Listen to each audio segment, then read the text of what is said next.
Ortho centre को सदैव capital S से दर्शाते हैं। जैसे कि देखते हैं क्या होता है आर्थो सेंटर।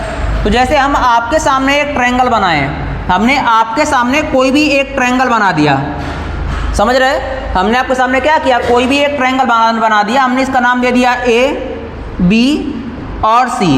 आपको पता है इसके 3 वर्टेक्स होंगे, एक वर्टेक्स ए, दूसरा वर्टेक्स बी, तीसरा वर्टेक्स सी। वर्टेक्स किसको बोलते हैं? जहां पर किसी भी ट्रायंगल की 2 साइड्स जाकर मिलती हैं, उसको क्या बोलते हैं?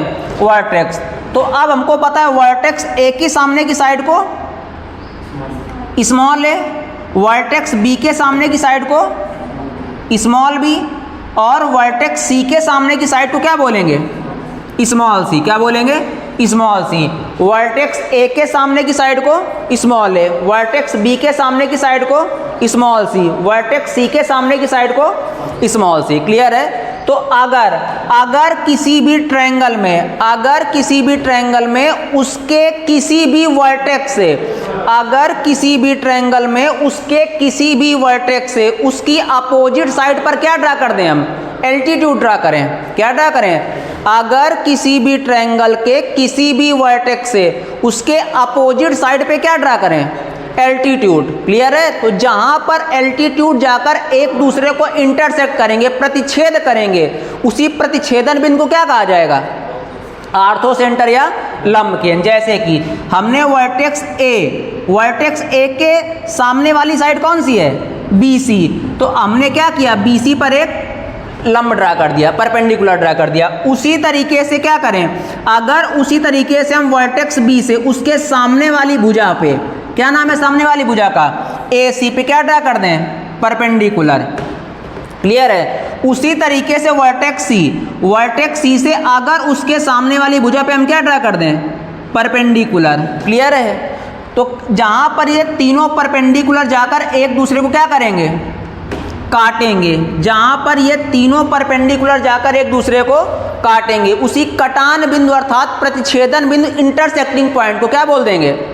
Ortho centre. तो बताओ, एक हमारे पास परपेंडिकुलर है एडी, दूसरा परपेंडिकुलर है बीई, और तीसरा परपेंडिकुलर है सी एफ। क्लियर है? इन तीनों परपेंडिकुलर ने कहां पे जाके काटा? तो आप बोलोगे यहां पे जाके इन लोगों ने क्या किया? काट दिया। तो इसी पॉइंट को हम क्या कह देंगे? Ortho centre H.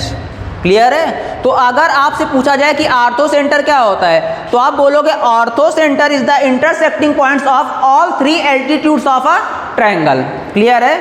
Ortho centre क्या होता है? आर्थो सेंटर किसी भी, क्या होता है? आर्थो सेंटर किसी भी ट्रायंगल के तीनों एल्टीट्यूड का इंटरसेक्टिंग पॉइंट्स होता है। क्लियर है? जहां पर किसी भी ट्रायंगल के तीनों एल्टीट्यूड एक दूसरे को जाके क्या करेंगे?